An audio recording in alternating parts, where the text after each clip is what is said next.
She didn't scream. That was the part nobody could explain afterward. Not the pack elders, not the lieutenants, not even Gary himself.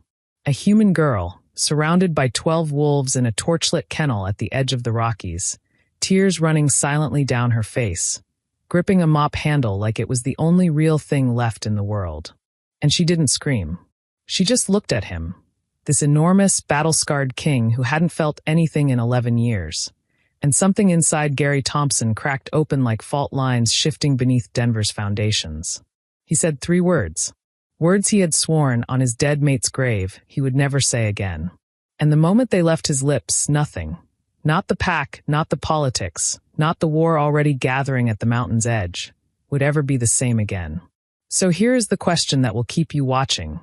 What is it about a crying girl with a mop that broke the most dangerous alpha in Colorado? She didn't scream. That was the part nobody could explain afterward. Not the pack elders, not the lieutenants, not even Gary himself. A human girl, surrounded by 12 wolves in a torchlit kennel at the edge of the Rockies, tears running silently down her face, gripping a mop handle like it was the only real thing left in the world. And she didn't scream. She just looked at him, this enormous, battle-scarred king who hadn't felt anything in 11 years. And something inside Gary Thompson cracked open like fault lines shifting beneath Denver's foundations. He said 3 words. Words he had sworn on his dead mate's grave he would never say again. And the moment they left his lips, nothing. Not the pack, not the politics, not the war already gathering at the mountain's edge, would ever be the same again. So here is the question that will keep you watching. What is it about a crying girl with a mop that broke the most dangerous alpha in Colorado? Rewind 48 hours. Alice Barron was sitting on the floor of her Capitol Hill apartment. Not on the couch, on the floor, eating cold ramen from the pot because she had not had the emotional bandwidth to locate a bowl. Her laptop was open beside her, its screen casting pale blue light across a stack of unpaid envelopes she had arranged into a small, sculptural monument to her failures. 3 months of back rent. 2 credit card statements. 1 student loan bill that had arrived with the cheerful audacity of a party invitation to an event she never wanted to attend. She had a biology degree from the University of Colorado, Denver. She had graduated with a 3.7 GPA. She had done everything correctly, followed every instruction, colored inside every line that her parents and professors and guidance counselors had drawn for her. And the city of Denver had looked at her resume, tilted its head with the polite indifference of a bouncer at a club she hadn't realized she wasn't dressed for, and turned her away 43 times in 11 months. She was 24 years old, and she was eating cold ramen on the floor. The job listing had appeared at 11:47 p.m., which should have been her first warning. Legitimate employment opportunities did not typically manifest at midnight like digital apparitions. But Alice was past the point where warning signs registered as anything other than background noise. The listing was clean, professionally formatted, and it offered more per hour than anything she'd seen in 6 months. Rocky Mountain Premium Facilities Management. Janitorial and maintenance staff required for private rural compound. Immediate start. Competitive compensation package. Discretion required. No social media. No questions policy. Transportation provided. She applied at 11:49 p.m. By 8 a.m. the next morning, she had a confirmation email, a non-disclosure agreement she signed without reading as thoroughly as she should have, and a printed work order that described her assignment in the vaguest possible terms. General cleaning and sanitation, Eastern Facility Wing, 12 units. The van that collected her from a downtown Denver parking garage had tinted windows and smelled faintly of pine resin and something animal she couldn't quite name. The driver said nothing beyond Barron and get in. There were 2 other passengers, a middle-aged man named Pete who did maintenance work for the compound and who spent the entire 40-minute drive staring at his hands with the practiced intensity of a man actively choosing not to think about anything, and a woman Alice estimated to be in her late 30s, who introduced herself only as Coordinator Hess. Coordinator Hess had the energy of someone who had explained something too many times to too many people and had lost all patience for the particular expressions those people made during the explanation. She handed Alice a laminated card with 6 rules printed on it before they had even cleared the Denver city limits. Alice read it twice. The rules were no running, no eye contact with occupants of the eastern wing, no speaking unless spoken to, no mobile phone use beyond the approved common areas, no mention of the compound's location or operations to outside parties, and Rule 6 underlined, if you hear growling, freeze. What exactly is in the eastern wing? Alice asked. Coordinator Hess looked at her with an expression that was not quite contempt and not quite pity. Something in the uncomfortable middle, like watching someone walk confidently toward a door that opened the wrong way. Dogs, she said. Rescue program. Very territorial. Very large. You'll be fine if you follow the card. They were, as Alice would discover, not dogs. They were not even close. The compound materialized from the tree line like something that had grown there rather than been built.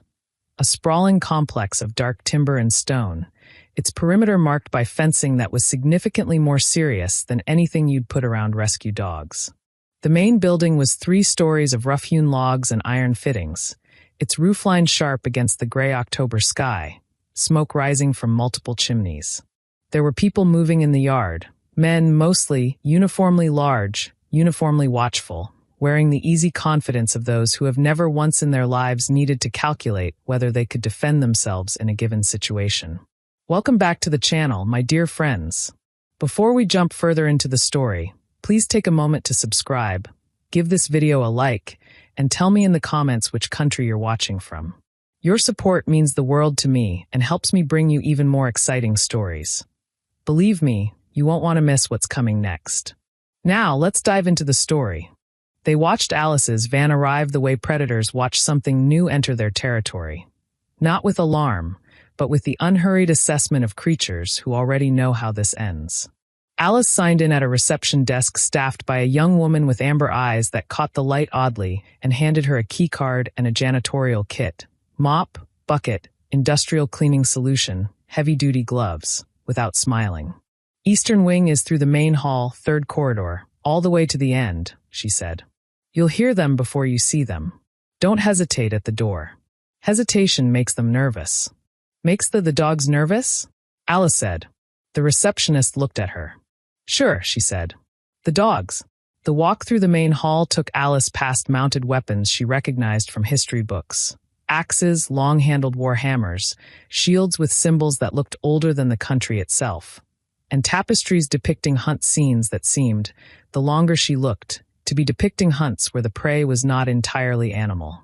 The corridor smelled of wood smoke and something wild underneath, something that scraped at the oldest, most primitive architecture of Alice's nervous system and whispered leave.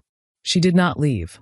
She needed this job more than she needed to trust her nervous system. The door to the eastern wing was iron-reinforced and heavy. It opened with a sound like a held breath releasing. And the smell hit her first. Hay and damp earth and something that was musk and ozone and barely leashed wildness, all compressed into a space that was somehow both vast and suffocating. Torches burned in iron brackets along the walls, casting orange light that moved and guttered in a draft she couldn't locate the source of. The cages, 12 of them, 6 on each side, were massive iron bar structures set into the stone walls, and inside each one. Alice stopped. She had expected large dogs. She had prepared herself for large, aggressive, possibly frightening dogs. She had not prepared herself for things that looked back at her with human cognition burning behind animal eyes. The occupants of the cages were wolves, enormous, gray-pelted, physically impossible wolves. But the way they tracked her movement was not how animals tracked movement. It was how people did. Calculating. Curious. Deliberate. One of them, a wolf so large its shoulders reached the top of the cage door, tilted its head at her exactly the way a person would tilt their head at something unexpected. Alice gripped her mop. She looked down at the hay-covered floor. She began to clean. She cleaned kennel 1 through 6 with her jaw clenched and her breathing measured, because the moment she let her breathing become uncontrolled, she was going to start hyperventilating, and she had the specific, bone-deep certainty that hyperventilating in this room was the worst possible thing she could do. The wolves watched her. None of them made a sound. That was somehow worse than if they had. The silence was thick with attention, and attention from something that large, and that alert felt like a physical pressure against her skin. By kennel 7, she had started crying without noticing. By kennel 9, the tears were running freely. dripping off her chin onto the stone floor, silent and uncontrolled. She wasn't making any noise. Her face was just leaking, quietly and without her permission, the way it did when something became too large for her body to process without some form of release. She was on the 10th kennel when the sound came. Not from inside a cage. The critical detail. Not from inside a cage. It was a growl that started somewhere below the frequency of sound and rose through her body from the floor up, vibrating in her bones before it reached her ears. It was not a sound that anything in her evolutionary history had prepared her to respond to calmly. Every animal instinct she owned screamed at her to run. She remembered Rule 4. She froze. And then she turned around. Gary Thompson stood at the entrance to the eastern wing. He was wearing what might, in another context, be described as tactical gear. Heavy leather, chainmail at the collar, something fur-lined across his shoulders that was practical in a way that had nothing to do with fashion. He was flanked by 2 wolves that were not in cages, that were not restrained in any way, that were standing at his sides with a stillness that made the caged wolves look frantic by comparison. His hair was dark and too long. His jaw was set. He was enormous in the way that the doorframe was enormous. Not threatening because he was trying to be, but because the space simply arranged itself differently around him. He was looking at Alice. Not at the mop. Not at the cages. Not at anything in the room except Alice. And his face, this face that the pack's elders would later say had not changed expression in 11 years, this face carved into permanent cold authority. His face was doing something complicated and barely controlled, like a man trying to hold a door shut against something enormous pushing from the other side. The wolves at his flanks lowered their heads simultaneously. They whined, both of them, quietly, like dogs acknowledging something they couldn't fully understand. Gary took one step forward. Then another. His eyes never left her face. She's mine. 3 words. Quiet. Absolute. Not possessive in the way of someone claiming an object. Possessive in the way of someone identifying a piece of themselves they hadn't known was missing. Relief and recognition, and something raw and frightened underneath all of it, trying very hard not to be visible. The wolves moved. Not toward Alice. Around her, a slow, deliberate circling that placed her at the center and Gary at the perimeter's edge. The 2 of them enclosed in a geography that had nothing to do with the physical room and everything to do with something far older than either of them. Alice Barron, 24 years old, biology degree, 3 months behind on rent, looked at the Alpha King of Denver across 10 feet of straw-covered stone and said the only thing her brain could produce. I'm just here to clean the kennels. Gary Thompson stared at her for a long, unreadable moment. And for the first time in 11 years, something that was almost a smile crossed his face. That was the moment everything in both their lives began irreversibly to change. The word spread through the iron pelt compound the way wildfire spreads through dry pine.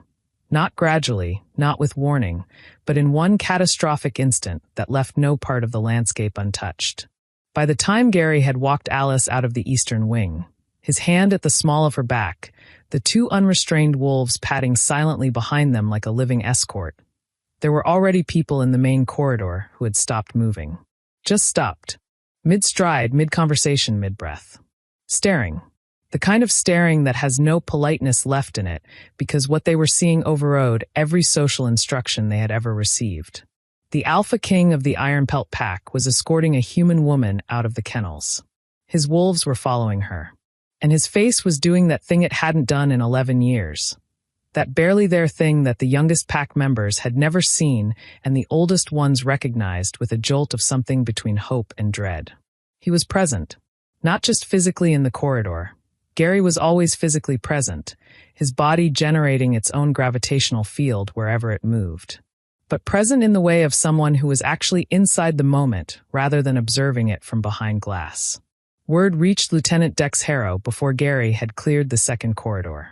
Dex was Gary's second in command, his oldest friend, and the single most pragmatic wolf in the entire Iron Pelt hierarchy.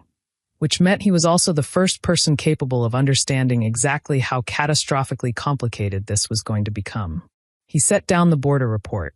He stood up. He walked to the door, opened it, and looked down the corridor to where Gary was now guiding Alice toward the guest quarters on the compound's second floor. Dex watched them for exactly 4 seconds. Then he closed the door, turned back to the room, and said to the 2 junior lieutenants still seated at the table, "Get out." They got out. Dex stood alone in the war room and pressed both hands flat on the table and stared at the maps spread across it and thought about all the ways this was going to go wrong before it had any chance of going right. Because here was the thing about wolf pack politics that the romantic version of the story always skipped over. An alpha's mate was not just a personal matter. An alpha's mate was a political event. It triggered succession protocols, alliance renegotiations, dominance challenges from every ambitious beta who had been waiting patiently for a crack in the king's armor. Gary had survived 11 years without a mate precisely because a mateless alpha, while tragic, was also uncomplicated. A human mate changed every single calculation. Alice, meanwhile, knew none of this. What Alice knew was that she was sitting on the edge of a bed in a room that was significantly nicer than her apartment. Stone walls hung with thick tapestries, a fire already burning in a hearth that seemed to have lit itself, furs piled on a bed frame that was solid enough to survive an earthquake, and that the man who had looked at her like she was a compass bearing was now standing in the doorway. "You're not going to let me leave, are you?" she said. It wasn't quite a question. Gary considered this with the unhurried patience of someone who had negotiated with beings far more dangerous than a 24-year-old human and had never once lost. "No," he said.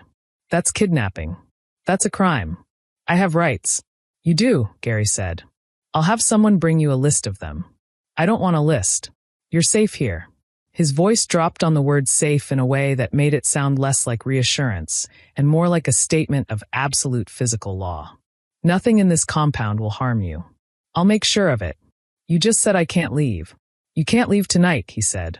"The mountain roads after dark aren't safe for someone who doesn't know them. And there are things moving in this territory that you don't have the information to protect yourself from." He paused. "Tomorrow, when it's light, we'll talk. Properly. I'll explain what this place is. What I am. What happened in the kennels. What did happen in the kennels?" The question landed between them like something fragile. Gary looked at her for a long moment. "Something I didn't think was still possible," he said quietly. Then he closed the door. Asterisk, asterisk, asterisk. The howl came at 2 a.m. Not from outside. From inside the compound. Low and prolonged and shaded with something that registered in Alice's sleeping brain as fury before her conscious mind had even fully surfaced. She was upright in the bed before she knew she'd moved, heart hammering. A second howl followed the first. Then a third. Then a sound she had no reference point for. A crashing, splintering impact that shook the floorboards, followed by what could only be described as the acoustic signature of a very large fight happening at very close range. Alice was at the door before she made the decision to move toward it. She opened it and looked into the corridor. The compound beyond was not quiet. She could hear voices, sharp and urgent, and the sounds of rapid heavy movement converging on a point somewhere below. She hesitated for exactly 4 seconds. Then she opened the door fully and moved toward the sound, because she was fundamentally a biologist, and biologists move toward things that other people move away from. From the mezzanine overlooking the Great Hall, she saw it clearly. Gary was in the center of the Great Hall. He was not the Gary who had stood in her doorway speaking in measured, almost gentle sentences. This Gary was something categorically different. Standing in the middle of a ring of pack members, his posture carrying a stillness that was not calm but was instead the specific stillness of something about to move very fast. Across from him stood a wolf she didn't recognize, blonde, wide-shouldered, with the coiled energy of someone who had been rehearsing this confrontation in his head for a very long time. Colt Vane had decided not to wait for morning. "You want to say it again?" Gary said, quiet in the way that silence is quiet in the second before a thunderclap. "I'll say it as many times as it takes," Colt said, his voice pitched for the room, performing for the audience of pack members ranged along the walls. "A human mate is a violation of pack law. It's in the founding texts. The alpha's mate must carry wolf blood. What you felt in those kennels, whatever it was, it doesn't override 3 centuries of law." "Pack law," Gary said, "is what I say it is. Not on this." Colt took a step forward. "The Elder Council has already been convened. And when they rule, which they will by morning, the girl goes back to Denver. and you go before the council to answer for the instability you've introduced into this pack's leadership. Another step. Unless you want to settle this the old way. The room went absolutely still. Gary looked at Colt Vane the way an ocean looks at a stone someone has thrown into it. Not threatened. Not even particularly interested. What happened next took approximately 4 seconds and required Alice to revise her entire understanding of what a human body, or near human body, was capable of. Gary moved. There was no preamble, no escalation, no telegraphing of intent. One moment he was standing still. The next he had crossed the distance between himself and Colt, and the sound of the impact reached Alice's ears a full half-second after it was over. Colt Vane hit the far wall of the great hall hard enough to leave a visible impression in the timber. He slid down it slowly, dazed, and did not immediately get up. Gary stood over him, not panting, not even slightly disheveled. When he can stand, Gary said to the room, tell him his challenge has been heard and answered. He turned. If anyone else has something to say about what is or isn't my business, I'll hear it now. No one said anything. Gary turned toward the mezzanine. He looked up, directly at Alice. She had not moved. She was gripping the mezzanine railing with both hands, her hair loose and her feet bare on the cold stone, wearing a borrowed shirt that was 3 sizes too large, and she was staring at him with an expression made of too many things at once. Go back to bed, Alice, he said. She thought about arguing. She thought about it seriously for about 3 seconds. Then she went back to bed. She lay in the dark and stared at the ceiling and thought about a man who had just thrown someone into a wall without apparent effort, and then looked up at her with something in his eyes that was gentler than anything she had seen all day. I am in so much trouble. She was right, but not in the way she thought. Because what Alice Barron did not know, what no one in that compound except one very old, very quiet pack elder named Wren had yet connected, was that Alice's last name was not a coincidence. That her mother, who had died when Alice was 4 and who Alice remembered only as a warmth and a particular smell of pine needles, had not been entirely human. And that the reason the kennels had not frightened her into full collapse was not courage. It was something in her blood that was only just beginning to wake up. Dawn came to the Rockies the way it always did in October. Reluctantly, the light arriving in thin, cold strips between the peaks, painting the compound's timber walls in shades of amber and iron. The kind of morning that looked beautiful from inside a warm room and punishing the moment you stepped out into it. Alice was already awake. She had not, in any meaningful sense, slept. She had spent the hours between Colt Vane hitting the wall and the first gray light of morning, doing what she always did when her brain refused to stop processing. She had organized. Not physically, but mentally. She had built a clean, rational framework around everything she had witnessed in the past 18 hours and examined it from every angle. The methodology she had been applying was, I am a human woman who has accidentally stumbled into something dangerous, and I need to get out. The data kept refusing to support it. She tried the door at 5 a.m. It opened. She stood in the open doorway for a long moment, looking at the empty corridor. No guard. No lock. No barrier of any kind between her and the staircase and presumably some route back to Denver. She stood there for 45 seconds. She counted. Then she went back inside, sat on the edge of the bed, and had a very honest conversation with herself about what that meant. She was still having it when the knock came. Not Gary. The knock was too light, too brief. The knock of someone who expected to be told to go away and had decided to knock anyway. Alice opened the door to find a woman she hadn't seen before. Small, ancient in the way of things that have been weathering for so long they've become part of the landscape, with white hair pulled back from a face so deeply lined it looked like a topographic map of somewhere important. Her eyes were the particular amber that Alice had clocked on several compound residents, but in this woman they were somehow steadier, lit from within rather than lit by something reactive. She was carrying a tray. Tea bread, something that smelled like it involved rosemary and meant it. I'm Wren, the old woman said. Pack elder. I thought you might want breakfast before they start talking about you in the council chamber. They're talking about me in the council chamber? Alice said. They've been talking about you since approximately midnight. Wren held out the tray with the patient air of someone who has long since stopped being surprised by anything. Gary is in there now. Eat something.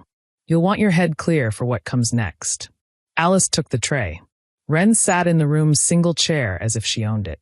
How long have you been with the pack? Alice asked. 143 years, Wren said. Alice stopped chewing. Started again. Right, she said. You're taking that well. I took the part where Gary threw a man into a wall reasonably well too, Alice said. I think I may have used up my shock allocation for the week. Something moved in Wren's eyes that might have been approval. I want to ask you something, Wren said. When you were in the kennels, before Gary arrived, were you afraid? Alice thought about it honestly. Yes, she said. But it was manageable. Like the fear was there, but it wasn't in charge. She frowned. I've never been good with large dogs. I shouldn't have been able to stay in that room. No, Wren agreed. You shouldn't have. What does that mean? Wren looked at her with those steady amber eyes and said, It means I'd like to ask you about your mother. The bread in Alice's hand went still. My mother died when I was 4, Alice said carefully. I don't remember much about her. What do you remember? She smelled like pine trees. Even in the apartment, we lived in Fort Collins, there wasn't a pine tree within a mile. But she always smelled like them. And she had amber eyes. Alice stopped. Looked at Wren. Looked at the amber eyes looking back at her. Like yours. The silence that followed was the particular silence of a door opening that has been sealed for a very long time. Your mother's name, Wren said quietly, was Nora Barron. Before she left this pack, before she chose a human life and a human husband and tried to give her daughter the ordinary existence she thought would be safer, her name was Nora Ashvale. And she was for 12 years a member of the Iron Pelt Pack. Alice set the bread down. She was a wolf, Wren continued. Not full-blooded. Her own mother was human, her father was pack. Which makes you something we call a dormant. Someone with wolf blood diluted enough that it doesn't activate on its own, but present enough to matter. Present enough that the wolves in those kennels recognized it. Present enough that Gary's bond instinct responded to you not as a human, but as... Don't say it, Alice said. Wren said it anyway. As a mate. The word dropped into the room and sat there, solid and immovable. Alice stood up. She walked to the window and looked out at the mountains and breathed in the cold air seeping through the old timber frame and tried to locate the edge of this situation. The place where it stopped expanding and had defined borders she could work with. She could not find it. I'm human, she said. I've been human my entire life. I have a biology degree. I know what I am at a cellular level. You know what your cells look like under the instruments you've been given, Wren said. Not unkindly. You don't have the instruments for this. Yet, the dormancy can be triggered, Wren continued. By proximity to a pack. By stress. By a bond claim from an alpha. Have you noticed anything unusual in the past 12 hours? Heightened senses? Clarity of perception. Alice thought about the corridor at 5 a.m. The way she had been able to hear, very distinctly, 2 wolves talking on the floor below in voices that should have been inaudible through the stone. She had attributed it to the building's acoustics. She sat back down on the bed. My mother left, she said. She chose a human life. She chose it deliberately. That means it's a choice. It is, Wren said. So I can choose to go back to Denver. Go back to my life. Pretend none of this happened. You can try, Wren said. The qualification sat between them like a small, significant stone. A dormant who has been bond claimed by an alpha and whose blood has begun to wake. Leaving the proximity of that alpha creates a pull. Not a compulsion. Nothing that removes your choice. But a pull. Like trying to walk away from your own center of gravity. Wren paused. Your mother managed it. It cost her things she never spoke of, but she managed it. I won't tell you it's impossible. But, Alice said, because there was clearly a but. But she left before the bond completed. Before she truly knew what Gary's equivalent knew about her. You've already been in the compound for a night. He's already claimed you in front of the pack. And your blood is already waking. I can see it. Wren's eyes were very steady. Which means the window for a clean exit is narrowing. Asterisk, asterisk, asterisk. Downstairs, in the council chamber, Gary Thompson was doing something he had not done in 11 years of leadership. He was asking for something. You understand the position you've placed this council in, Elder Mathis said. I understand the position I've placed myself in, Gary said. The council's position is an administrative inconvenience. Mine is permanent. A human mate, Elder Silas began. Half-blooded dormant, Gary said. Nora Ashvale's daughter. The silence that followed was a different quality of silence than anything that had come before in the meeting. Elder Mathis went very still. You know whose daughter she is, Elder Mathis said finally. Not a question. Wren told me this morning. I suspected last night. Gary's voice was level. Which means the law you're preparing to cite doesn't apply. She carries wolf blood. Dormant, yes. But present. And a bond claim on a dormant is. Unprecedented, Elder Mathis said. Unprecedented isn't the same as prohibited. Gary looked at the old wolf with directness that had always been his particular brand of authority. Not aggressive, not performed, just absolute. I'm not asking for your blessing. I'm informing you of the situation as it stands and offering you the opportunity to respond with the consideration it deserves, rather than the reflexive conservatism you've been reaching for since midnight. And if the girl chooses to leave, the old wolf said. Something moved across Gary's face. Quick, controlled, but visible. Then she leaves, Gary said. Her choice is hers. It always will be. Colt Vane made a sound that was almost a laugh. An alpha who'll let his mate walk away. That's a new kind of weakness. Gary looked at him. A single, complete look that lasted perhaps 2 seconds and said everything it needed to without using any words at all. Colt Vane stopped making sounds. Elder Mathis settled back in his chair. Bring her to us, the old wolf said. This afternoon. Let us see her. Let her see us. And then we decide. Together. Gary nodded once. He turned and walked out of the council chamber, and the moment the door closed behind him, he stopped in the corridor and pressed one hand flat against the wall and breathed. Just breathed. The way a man breathes when something he had accepted as permanently gone has just impossibly come back.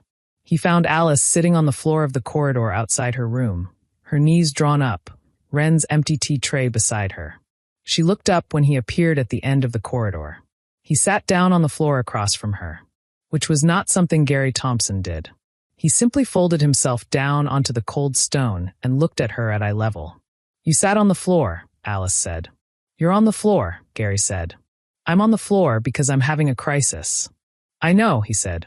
I thought it would be rude to tower.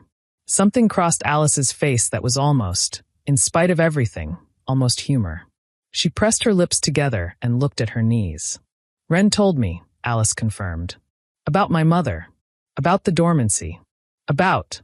She made a gesture with one hand that encompassed approximately everything. All of it. I'm sorry, Gary said, that you found out this way. That any of this landed on you without warning. Alice looked at him sharply. Are you? Sorry. Because you're the one who walked into the kennels and said. I know what I said. You claimed me. In front of your entire pack. Without asking. Yes. His voice was even, neither defending nor deflecting. I did. And if I could retroactively have asked you first, I would have. But what happened in that room wasn't a decision. It wasn't something I chose or planned, or had any mechanism to prevent. He looked at her directly. It was recognition. My wolf recognized you before my mind had processed a single thing about you. And I, he stopped. Looked at the wall. Looked back. I haven't felt recognition like that since Sarah. The name fell between them quietly. I'm not her, Alice said carefully. I know that, Gary said. You're Alice. And that's a pause. A small, almost wondering pause. That's entirely the point. Alice looked at him for a long time. I need time, she said. I know. I need information. Real information. About what dormancy means. About what a bond claim actually does. About what my options actually are. I'll get you everything I have, Gary said. The council wants to meet you this afternoon. You don't have to go. But if you're gathering information, I'll go, Alice said. Gary nodded. He started to get up. Gary. He stopped at the sound of his name in her voice. The first time she had used it, and it landed somewhere in his chest with a specificity that he felt acutely. He turned. If I decide to leave, she said, you'd actually let me. It was not a question.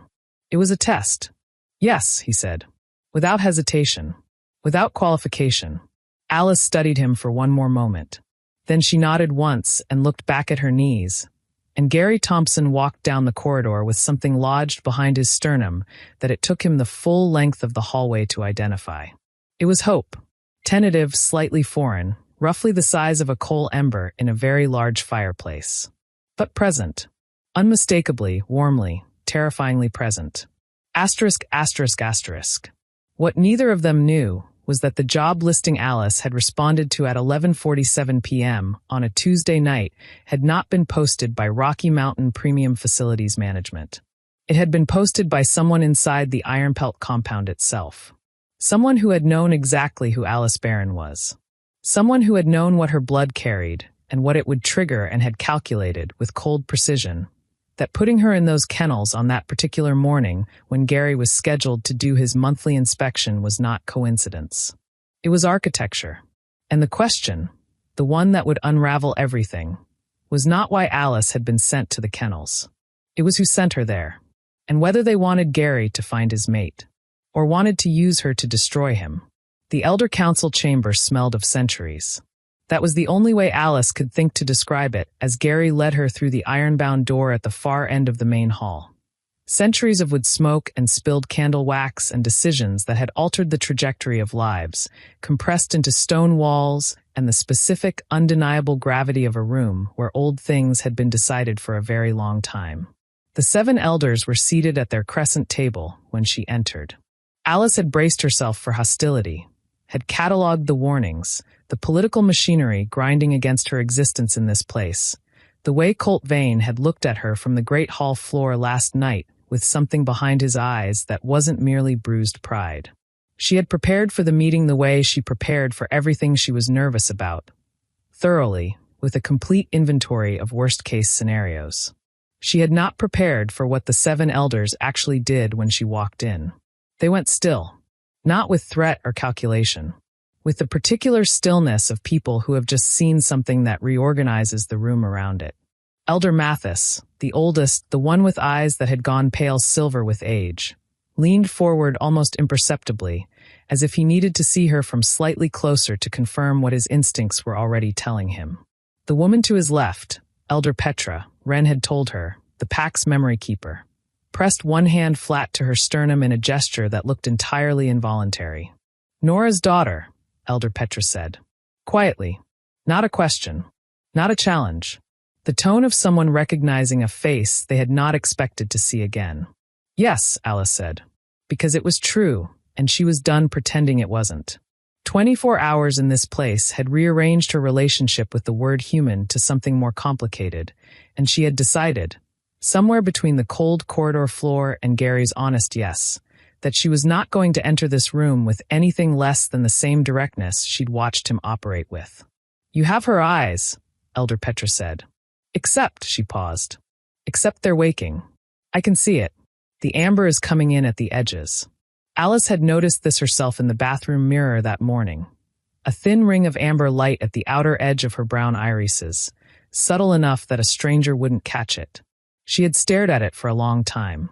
Then she had taken a breath and gotten on with the day, because there was no other available option. I want to be clear about something, Alice said. She was standing. Gary had positioned himself half a step behind and to her left, present without being in front of her, a positioning she had noticed and quietly catalogued as significant. She had not asked him to do it. He had simply done it. I am here to gather information, not to be assessed. I understand there are political realities in this room that have nothing to do with me personally. I'm not interested in those.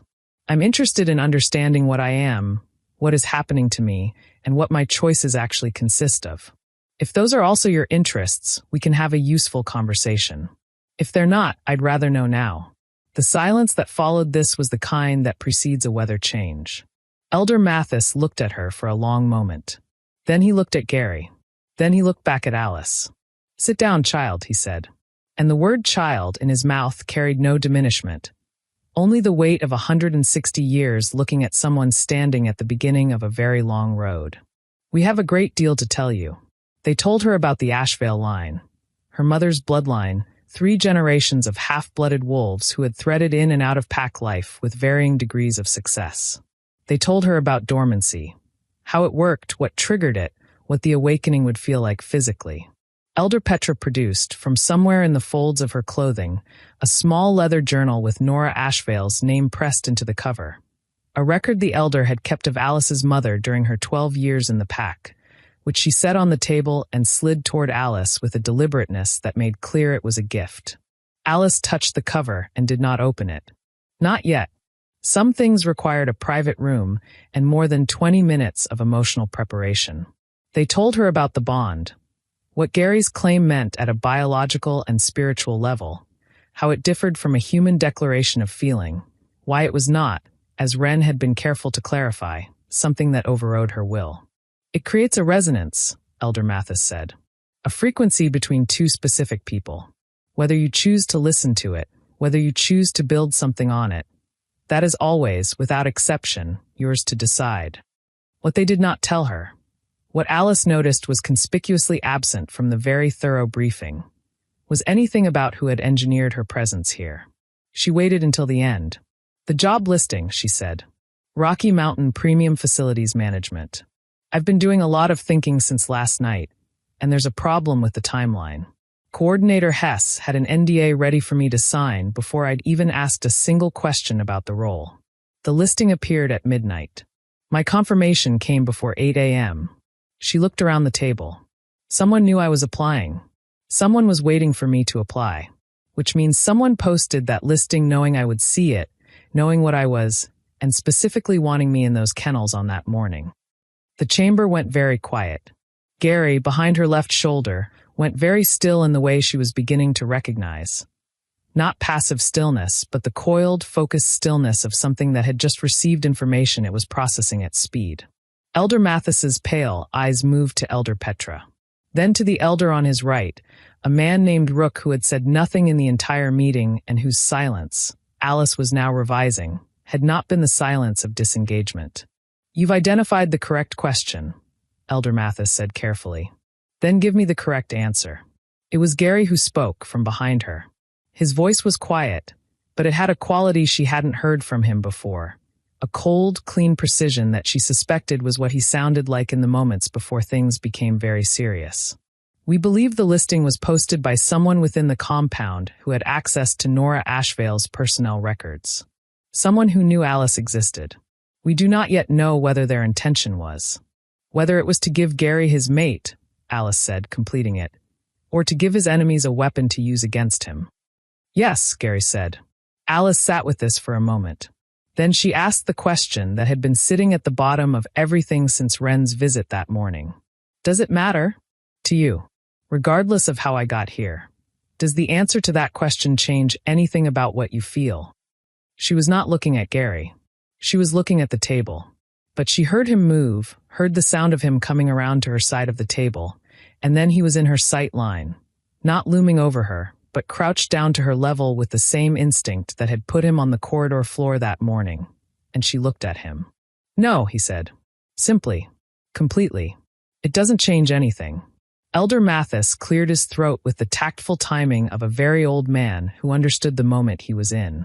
Perhaps, he said, we should leave the alpha and his. He paused, and when he chose the word, it was deliberate, a small act of formal recognition that carried the weight of the entire council. His mate to continue this conversation privately. No one objected. The person who had posted the listing was in the compound when Alice met with the elders. He was in a room 3 corridors away, on a call, speaking in a voice kept carefully below the range that a non-awakened human could detect, but not below the range of a dormant whose blood was 3 hours further into its awakening than anyone in the council chamber had noted aloud. Alice heard it. She didn't know she heard it, but her brain filed it anyway, in the place where pattern recognition lives. The particular cadence of a voice she had encountered only once, briefly, in the compound's main corridor, belonging to a man who had looked at her with something that was not pack aggression and not interest. Something that was, she would realize later, relief. The man on the call was Dex Harrow, Gary's second in command, his oldest friend, and the voice on the other end of the line belonged to Wren. She handled it, Dex said. Better than I expected. Better than you expected, Wren said, in the tone of someone who had expected exactly this outcome and had simply waited for everyone else to catch up. She's Nora's daughter. She was always going to handle it. If Gary finds out what we did. When Gary finds out what we did, Ren said, with the serene precision of someone who has calculated all the probable futures and chosen the one she's prepared to answer for, he will be angry. And then he will look at her. And then he will understand. Dex was quiet for a moment. You've been planning this for a long time. Since Sarah died, Ren said simply. Since I watched him close himself off and decided that someone had to keep watch for the thing that would open him again. A pause. I found Nora's daughter 3 years ago. I've been watching her, waiting for the right moment. Another pause, quieter. She needed to be ready too. She needed to have run out of other options. She needed to be hungry enough to take a midnight job listing and brave enough not to scream in a room full of wolves. You gambled with both of them, Dex said. I invested, Ren said. There's a difference. The call ended. Dex sat in the empty room for a long time, looking at the wall, and thought about the gap between those two words. He had not, in the end, been able to argue with the outcome. Colt Vane made his move at dusk. Not a physical challenge this time. He had learned that lesson with several ribs and a bruised larynx, but the kind of move that didn't require physical presence. He sent a message to 3 of the pack's most powerful external allies, the High Rock Pack to the north, the Cascades Coalition to the west, and the Independent Alpha who controlled the mountain passes above Boulder. The message was simple, efficiently worded, and deeply calculated. It said, Gary Thompson has claimed a dormant half-blood human as his mate. The Ironpelt succession is destabilized. The time to renegotiate alliance terms is now. He sent it at 6:47 p.m. Gary knew about it by 7:02 p.m. because Colt Vane had made the critical error of sending it from inside the compound's communications system, and Gary's system administrator was not Colt's system administrator. Gary read the message. He set it down on the desk in his study. He sat in the chair behind the desk and looked at the fire for approximately 4 minutes. Then he stood up and went to find Alice. She was in the library, a room she had discovered mid-afternoon and migrated to with the focused speed of a person who uses books the way other people use oxygen. Sitting cross-legged on a fur rug in front of a low fire, her mother's journal open in her lap. She had been crying, Gary saw. Not currently, her face was dry and composed, but recently, in the way that leaves a residual stillness around the eyes. He sat on the rug beside her, rather than the chair. She didn't look up immediately. She finished the page she was reading with a deliberateness he recognized as necessary, then closed the journal gently and set it on the rug between them. She wrote about leaving, Alice said. 3 pages about the night, she decided. She calls it. Her voice steadied over a small bump. She calls it the hardest thing she ever did. She says she did it because she wanted to protect me from the complications, from the politics, from the difficulty of being half of 2 worlds. Alice looked at the fire.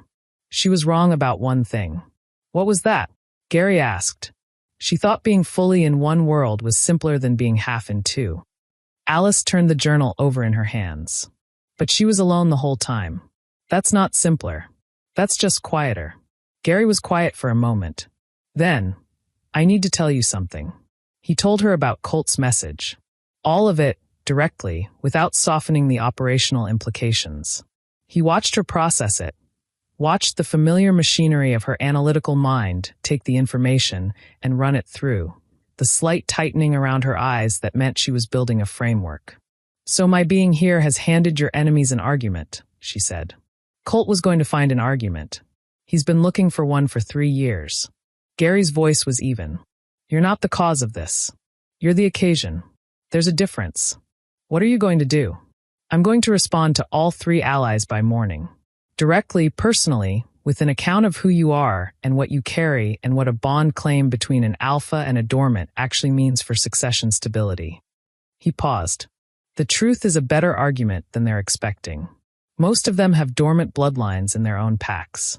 Once they understand what's actually happened here, they'll see it as precedent rather than weakness, Alice said. Yes. She looked at him for a long moment. The firelight moved across his face, the battle-scarred jaw, the dark eyes that had been closed for 11 years and were now, unmistakably, open. You were going to handle this alone, she said. Before you came to find me, you were going to sit at your desk and write those messages alone and not tell me any of it. Gary was quiet. But you came here instead. Yes, he said. Why? The question was soft, genuinely curious. Not a test this time. Gary looked at the fire for a moment. Then he looked at her. Because you have the right to know what's happening. Because this involves your life and your choices, and it would be. He stopped. Something shifted in his face.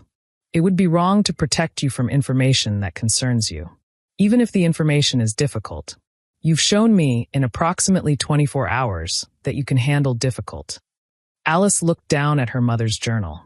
Then she set it aside, gently with care, and looked at him. Tell me what you need to write, she said. I'll help you. Gary stared at her. I have a 3.7 GPA in biology, and I've spent 11 months writing cover letters for people who didn't want to read them, Alice said. I know how to make a persuasive case to a skeptical audience. Tell me what you need to say, and I'll help you say it. For the second time in 2 days, for only the second time in 11 years, something moved across Gary Thompson's face that was unmistakably, helplessly a smile. All right, he said. They worked until midnight. Side by side at the desk in his study, Alice with a notepad and Gary with his knowledge of each recipient's particular sensitivities, constructing 3 letters that were precise and honest, and by the time they were finished, quietly irrefutable. When the last one was sent, Alice set down her pen and stretched her arms above her head and made a small sound of exhaustion that was also, underneath, satisfied. That was good work, Gary said. We're a good team, Alice said. And then she looked faintly startled, as if the sentence had arrived before she'd approved it. Gary said nothing, but the coal ember behind his sternum doubled in size. 3 things happened in the week that followed, each one arriving in the particular order that life chooses when it has decided to stop being theoretical and become actual. The first was Wren's confession. She delivered it at breakfast, 6 days after Alice's arrival, in the same practical manner with which she delivered everything. Sitting across the table with tea and no visible regret, telling Gary and Alice, in sequence and without embellishment, exactly what she had done. The job listing. The timing. The 3 years of watching Alice's life from a careful distance, tracking the dormancy, waiting for the confluence of circumstances that would make her both ready and willing.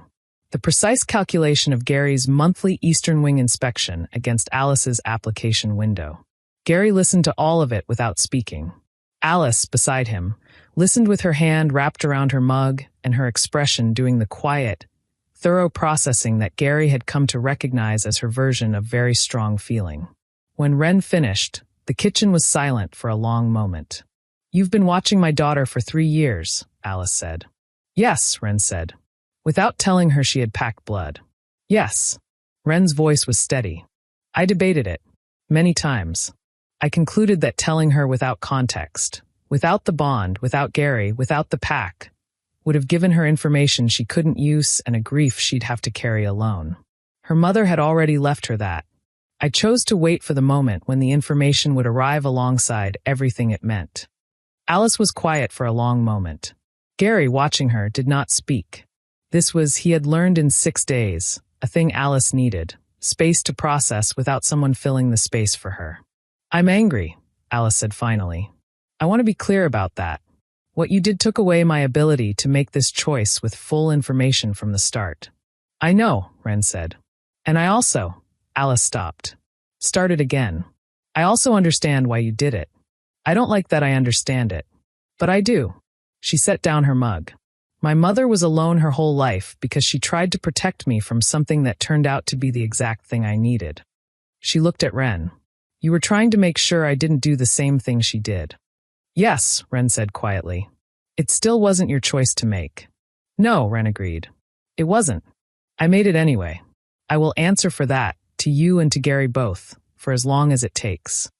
Gary had been very still throughout this exchange. Now he looked at Wren, the woman who had been pack elder for 143 years, who had watched him fall apart after Sarah and said nothing and waited and decided, apparently, that this was how she would use the weight of all that waiting. He thought about Alice on the corridor floor with her knees drawn up. Alice looking at the open door for 45 seconds and going back inside. Alice saying we're a good team with that small, startled expression, as if she'd surprised herself.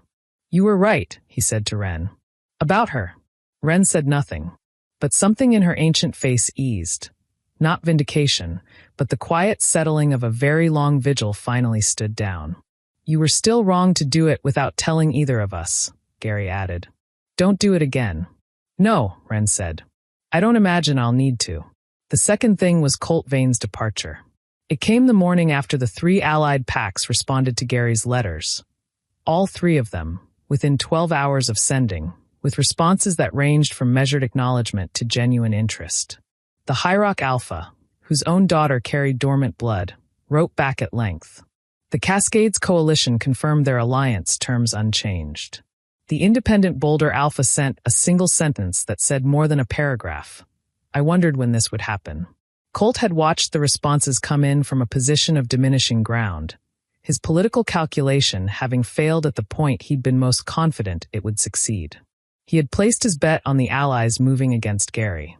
The Allies had moved, instead, toward curiosity. He came to Gary's study on a gray Tuesday morning and submitted his formal resignation from the lieutenancy with the dignity of a man who knows he has lost and has decided that how he loses is the last thing he controls. Gary accepted it without cruelty. There was history between them, not warmth, but length, the kind of complicated regard that accumulates between 2 strong people who have spent years in the same hierarchy without ever fully trusting each other. He shook Colt's hand. He said that Colt's service had been real and he wouldn't pretend otherwise. Colt paused at the door on his way out. She's not what I expected, he said. Not quite an apology, but something adjacent. No, Gary said. She's not what I expected either. Colt left the compound by mid-morning. The pack watched him go with the mixture of relief and solemnity that attends any long-standing conflict finally resolving. Dex, who had been functioning for 6 days at the high-functioning tension of a man who has done something significant and is waiting to find out if it was the right thing, came to Gary that evening. Gary looked at him for a long moment when Dex told him about his role in the plot. She needed to come here, Dex said. I know how it looks. I know I went behind your back. But Gary, you were disappearing. 11 years and you were still disappearing.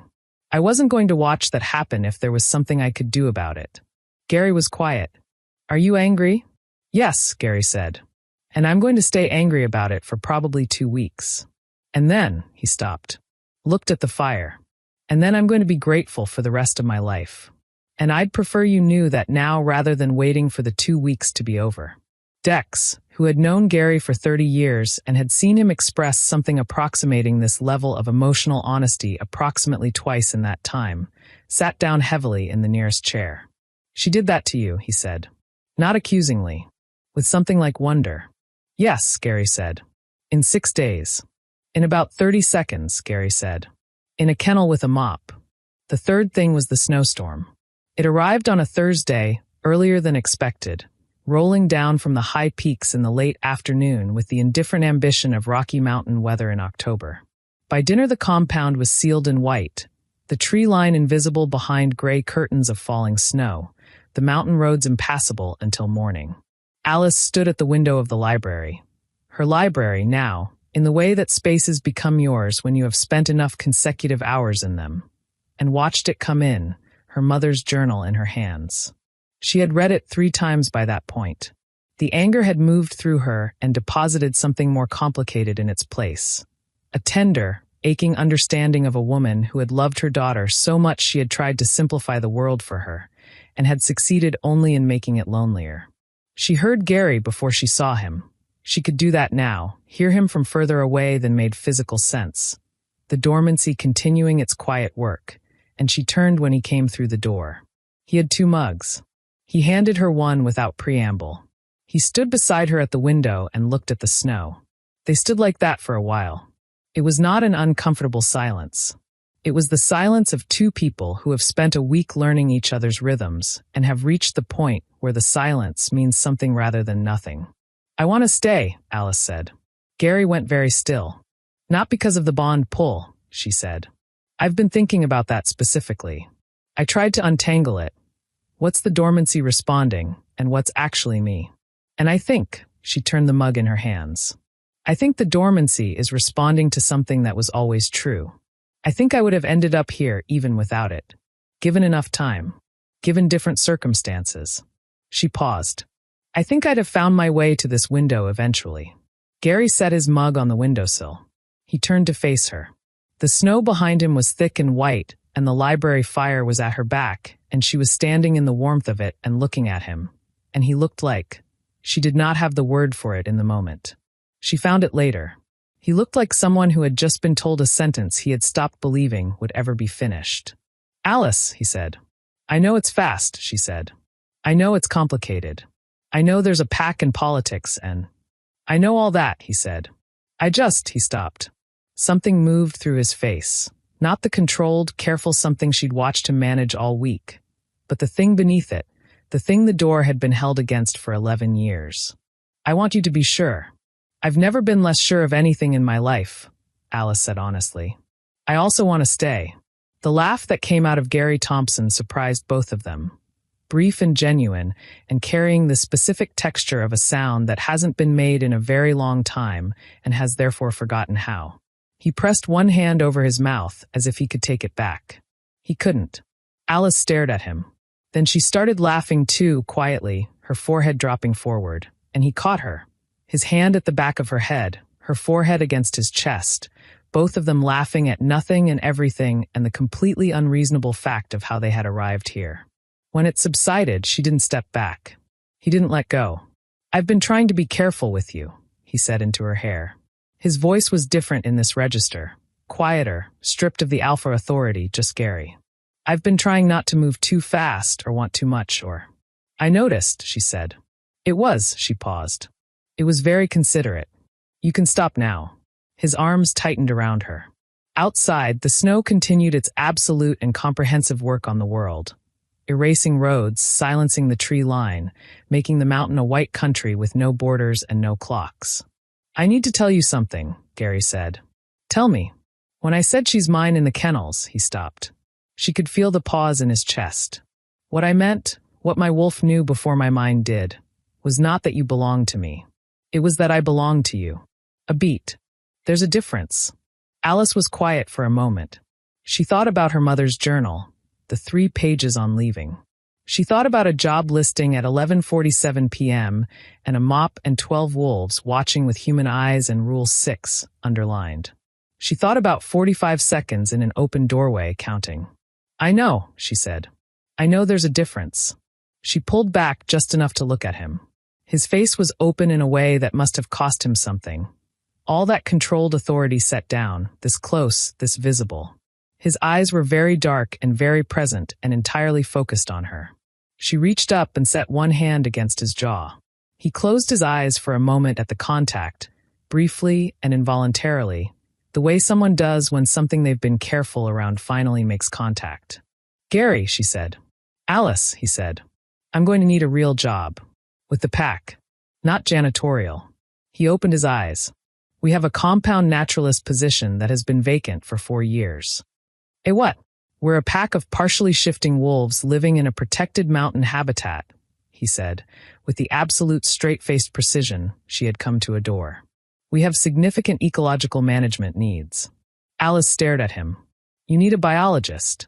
We need a biologist, he confirmed, with a 3.7 GPA from UC Denver. That will do. She laughed again. He pulled her back in. The fire crackled behind them, and the snow fell outside, and the compound settled into its nighttime sounds.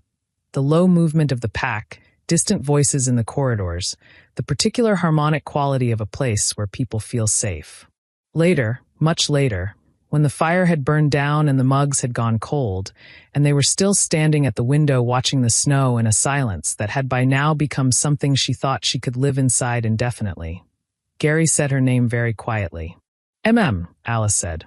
I haven't felt like this since, he stopped. Since Sarah, Alice said. Not with jealousy. With simple acknowledgement, because Sarah was real and the 11 years were real, and she had read enough of her mother's journal to understand that the things that shape us are not competition. No, Gary said. She looked up at him. I haven't felt like this, he said. Full stop. Not since her. But also not, this isn't the same. It's... He was choosing words with the care of someone navigating new topography without a map. She was home. She was everything I knew of home, and losing her was a pause. You're not that. You're not home in the way of something I've always had. He looked at her. You're home in the way of somewhere I didn't know I was trying to get to. Different. Not less. Alice looked at him for a long time. That might be the most articulate thing you've said in 6 days, she said. I've been working on it, he said. She turned fully toward him. She set both hands against his chest, feeling the solid, steady rhythm of his heartbeat against her palms. Unhurried, anchored entirely here. Different, not less, she repeated. Yes. That works for me, she said. He kissed her at the window with the snow coming down outside, in the warm amber light of the dying fire, with the whole compound around them settling into the easy quiet of a place that is, finally, again, after 11 years, at rest. Outside, the snow erased the mountain roads and made the world simple and white. In the pack elder's sitting room, Wren set down her tea and listened to the compound's particular silence and recognized the quality of it. The way a very old building exhales when something it has been holding tension about is finally, conclusively, resolved. She closed her eyes. 143 years of pack memory, and she had never been as certain of anything as she had been of this. In the corridor near the library, Dex Harrow stood for a moment outside the closed door, heard the quiet inside it, and walked on with the measured step of a man who has discharged a debt he never expected to be able to repay. In the library, Gary Thompson and Alice Barron stayed at the window until the snow stopped and the moon came out over the peaks, cold and enormous and indifferent to everything except the simple work of lighting the world. Alice would call her landlord in the morning. She would give notice. She would arrange for her things to be collected, her forwarding address changed, her student loan correspondence redirected to a mountain compound that didn't exist on any civilian map. She would spend the next 6 months learning the compound's ecology, cataloging its fauna, writing reports that nobody outside the pack would ever read in a field that was officially unnamed. She would also spend those 6 months learning Gary Thompson, slowly, with the same meticulous attention she gave to everything, building a map of him from the inside out. His silences and what each one meant. The specific weight of his hand at the small of her back. The way he laughed rarely, and how the rarity made it land harder every time. He would spend those months learning her in return. The cold ramen problem, which she never fully outgrew, if there were deadlines involved. The 3.7 GPA stubbornness. The 45-second pause before she committed to anything significant, and then committed completely. The dormancy would continue its quiet work. By midwinter, the amber ring in her eyes would be unmistakable. By spring, she would hear the entire mountain. And on a night in April, clear and cold and full of stars, with the pack gathered in the compound's great courtyard in the way that packs gather for things that matter, Gary Thompson would stand in front of the iron pelt wolves and speak the formal bond words that had not been spoken in this compound for 11 years. He would look at Alice when he said them, not at the pack. She would look back at him with amber eyes and 200 years of wolf blood quietly present in her blood and a notepad in her jacket pocket, because she had just had a thought about the western meadow habitat, and she was not, even now, going to let it get away. And the iron pelt pack, 200 wolves in the mountain dark, their alpha present for the first time in 11 years, their future standing in the April snow in a coat that was too thin for the weather, would raise their voices to the stars. Not in mourning, not in warning, in welcome. The end. If you enjoyed this story, kindly subscribe to this channel, because Alice didn't survive 12 wolves, pack politics, and the most dangerous alpha in Colorado just for you to leave without hitting that button. Don't forget to like this video either. Every like tells the iron pelt pack you're on their side. Drop your thoughts in the comment section below. Do you think Alice was right to stay? Could you have cleaned those kennels without screaming? The pack wants to know. And tap the video showing on your screen right now to find out what happens in this werewolf fantasy story. Because once Gary says she's mine, nothing in either of their lives is ever the same again.